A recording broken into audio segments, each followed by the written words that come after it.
Hello, good people of YouTube. Mountbatten here. And today, I have a question for Wargaming. And that is, why is one of the absolute worst premium ships the most expensive Tier 8 premium ship in-game Wargaming? At not that far off the cost of an actual full-price AAA new release game, we have the Graf Zeppelin sitting at $56 US in the premium shop. Which makes no sense to me. I stumbled on this the other day when I was going through and looking at the premium shop for another video I was doing. And I just kind of dismissed it as, okay, maybe CVs cost a bit more because the way Wargaming typically prices premium ships, typically battleships cost the most, then at their respective tier, of course. Like, let's say Tier 8 battleships. Most of those cost about $53-ish right now. Some of the older ones are a little cheaper because, well, they've been out for longer, so to make them more appealing, I guess they lower the price. But they're around $53, $52. Then cruisers are a little bit cheaper, I think at around like $50, $40-ish dollars. And then once you go down from there, DDs are then like $43-ish, somewhere like that. Of course, very expensive for digital items, but if we're going off the scaling of premium ships at that tier, it's like, okay, so then CVs are like $56. I mean, CVs do have a very large influence on the game, so if you're thinking about it from that point of view, you might think, okay, well, maybe CVs just cost a little bit more if you haven't, taken a look at the prices recently. But no, it is way overpriced for a CV if we're just going by the CV numbers.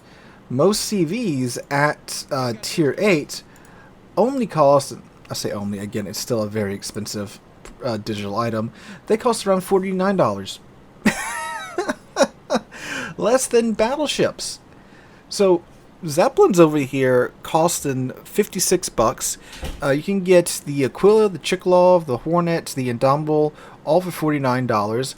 The Saipan for $45, and the Kaga, hands down the best currently available Tier 8 premium CV, for $45. And it's the best one in there. It doesn't run out of planes. Like, you can't deplane a Kaga. It's that crazy. So it's what? Then I thought, okay, maybe Graf Zeppelin, they did give her a slight buff a little while ago. Which, if you guys don't know, the Graf Zeppelin has been absolutely just murdered by nerfs in its history. So she was first released in the old RTS state, alright? But they did some last minute changes, so they had to pull her because of those changes, because most people thought they were getting the original Graf Zeppelin, but then they got the one that they got, which was much different, so they pulled her. They didn't release her until after the CV rework with the one that we got now. And through all the changes through the CV rework, she just kept getting nerfed. Her plane's speed got nerfed. The dive and attack angle of the dive bombers got nerfed. The reticle for the dive bombers got nerfed, so forth and so on. But a little while ago, they instituted some changes to not only her, but the other German CVs, to where the bombs now fall more toward the center of the aiming reticle rather than the exterior of the reticle. So TLDR, the bombs fall closer to where you actually aim now. And to the Graf Zeppelin's credit, she does have two very big bombs in her dive bombers attacks that can do, if you get lucky, like 12,000 citadel damage, which that's a decent bit for a Tier 8 CV to be able to dish out, just like that to an unsuspecting target. So I thought, okay, maybe with that, she started doing better. But then we head on over to Warships numbers, and no, she's not. She is not doing much better over there. Now, granted, she has been out for some time, which is another head scratcher for me, because again, like we were talking about, when ships have been out for longer, their prices drop, tend to be regardless of how good they are. Again, the Kaga, arguably the best Tier 8 premium CV, is $45. Now, if you want to see the stats, I'll throw them up on the screen right here. So Graf Zeppelin herself is sitting at an average damage of 50,000. So not at the dead bottom, but pretty darn close to it in terms of average damage. In terms of win rate, she's sitting at 48.48% on North America, and that is the lowest out of the premium CVs. All right. And if you look at the Kaga, which again is not only from my experience, but literally statistically better than the Graf Zeppelin in just about every way, 50% win rate, average damage of 61,000, and she has almost double the amount of battles played than the Graf Zeppelin, and she's still way up here at the top. Which is pretty impressive, because if you look at most of the stats in the game, naturally when you have more and more players playing the same ship, of course, the stats are going to be more towards the averagey, 48% side of things, like the Lexington, 1.6 million battles played. It's a hell of a lot of battles, so naturally she gravitates more toward the 48%, because you have people that are very highly skilled and people that aren't very skilled playing the Lexington quite a lot, so that drags her stats down. The Kaga, despite having again 500,000 battles played, she's still sitting at a 50% win rate. That tells you how freaking strong that CV is. So then you think, okay, well, I mean, maybe stats-wise and stuff, she just isn't doing too well. I mean, she is doing pretty decently in game. But again, looking at how some of the other carriers are priced, Chickalov, which is a really friggin' strong carrier, $49. Hornet, she has B25, so don't give a crap about anything. She'll, just dump the load on your head, and now you got 3 fires on, you're missing 15k damage. Okay. Then it comes down to, is it maybe just the ship itself? And this is where I'm leaning more towards, and would kind of make sense, but it also doesn't. So what I mean by the ship herself is that her reputation in real life. This was a real steel CV that the Germans were constructing in World War II. She was like 98% done when they had to scuttle her. So this was, German CV. And of course, Germany gets pumped up so much in World War II that, of course, a lot of newer players, when they hop in this game, they go for Germany. Because, I mean, I was that kid. I watched History Channel all the time. When I got home from school,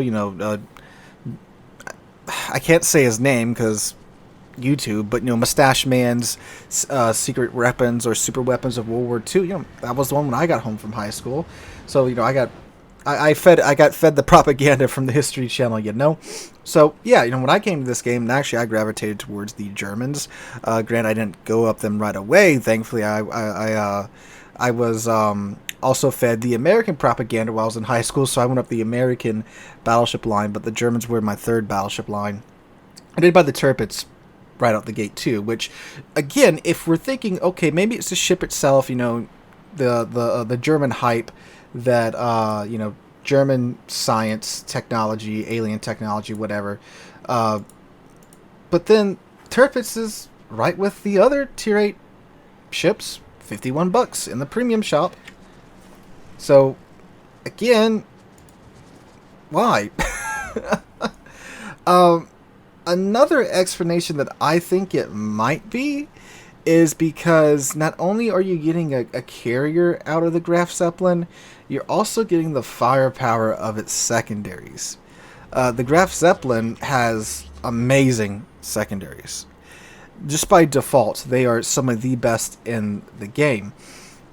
Like, you can, and I have, taken on cruisers, DDs, and low-health battleships in this thing, and I have won. With, of course, taking a fair amount of beating myself, but this thing can and will melt cruisers and DDs that get too close. And again, low-health battleships, if you can finish them off, and you're running out of planes, you can just drive on up to them, and the secondaries will take care of them. Now, she has those great secondaries because the real-life Graf Zeppelin was designed to use them as a commerce raider. She was, designed to attack convoys, so they gave her these, very large secondary guns so that she could sink convoy ships either with your planes or, you know, engaging with the guns. I think the kind of the idea was that the planes would, you know, find the convoys, engage the convoys, and then the Zeppelin and her crew would, well, by her crew I mean, you know, the other ship she was sailing with, would roll up to the convoys and then just, you know, blast them out of existence. So that is reflected here in game, which is very cool, and she has a very unique CV for that, but it's also one of the worst CVs in the game. And which it's very weird how Wargaming does the pricing, because it seems to be like, you know, the more firepower something has, the more expensive it is. So that's why, you know, battleships are, you know, more expensive than cruisers, and DDs are less expensive than cruisers. They do regional pricing as well, which means that depending upon where you're at, you know, the ships will be generally a bit cheaper. Like in lower income countries, these prices are far, far, far lower than what they are here, because, you know, if they keep the prices chalked all the way up, they won't sell anything, so they drop them down to where they're at least selling something. But yeah, it's just still really weird that literally the worst Tier 8 premium CV in the game is the most expensive CV in the game, premium-wise, out of the Tier 8 premium ships. That's just odd to me, and except for, again, just the fact that maybe you're paying for having the secondaries, which, I mean, they're neat, but I don't think they exactly make up for the fact that, you know, just the CV side of the ship, the side of the ship that you're going to be using 80%, 90% of the time, especially in today's World of Warships, isn't really that great. Is it really, like, harmful? I mean, I don't think so. I mean, at the end of the day, it's only a $5, $6 increase. But, like, you know, a newer player could be coming in, they could be seeing that high price tag, thinking, oh, wow, this thing must be good if I gotta pay $60 to get this thing. Now, hopefully the dude will watch a YouTube video or two, or read a forum post or two before he pulls a trigger on that, but yeah, just something I wanted to share with you guys and point out, and, you know, share your thoughts in the comments down below. Why do you think the Zeppelin's so expensive in game, despite it being, you know, terrible, both, you know, just from my opinion. Don't get me wrong, I love this ship. It's dumb, it's stupid, it's fun, it has its moments, but there's no defending it as something that it's not. It's not a good CV. It's a terrible CV, but it has its moments with the goofy secondaries, and that's why I play the thing. So yeah, again, guys, let me know what you guys think in the comments down below. Hope you have a wonderful Thursday and a wonderful rest of your week if you don't hear from me before the end of the week. If you did enjoy the video, make sure to drop a like and subscribe to the channel. We're on our way to 50,000 subscribers, and I can't thank you guys enough for that. Hope you guys have a wonderful week. Hope to catch you guys in the next one.